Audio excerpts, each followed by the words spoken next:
آج ہمارے ساتھ سینئر مسلم لیگ کی رہنما محترم اقبال ظفر جھگڑا موجود ہے اور دن کی مناسبت سے ہم ان سے تھوڑی گفتگو کر لیں۔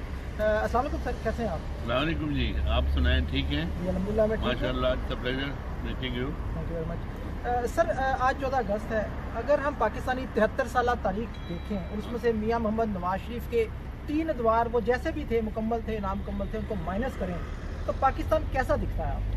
دیکھیں جی، سب سے پہلے تو آج 14 اگست ہے تو میری طرف سے پوری پاکستانی قوم کو بھی دلی مبارکباد، اور چونکہ آج کل میں یہاں UK میں ہوں تو یہاں بھی جو ہمارے پاکستانی بھائی ہیں ان سب کو بھی 14 اگست مبارک ہو، کیونکہ 14 اگست ایک ایسا دن ہے جس کی ایک تاریخ ہے۔ یہ وہ دن ہے جب ہمیں ایک یہ وطن نصیب ہوا اور اس کے آج 73 سال گزر گئے ہیں۔ ان 73 سالوں میں 3 ادوار نواز شریف صاحب کے گزرے ہیں، اور نواز شریف وہ لیڈر ہیں جنہوں نے کبھی کرسی کے لالچ میں حکومت نہیں کی، بلکہ ملک اور قوم کی خدمت کے لیے انہوں نے جب بھی آئے تو یہ کوشش کی کہ ملک میں کچھ ہو۔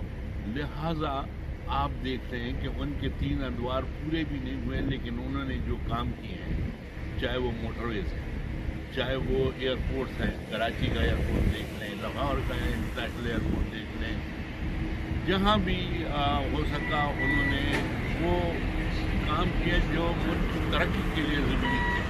لہٰذا ان کے دور میں جو کام ہوئے وہ چھپنے والے بھی نہیں ہیں، اور ان کے بعد کوئی کام ہوا نہیں۔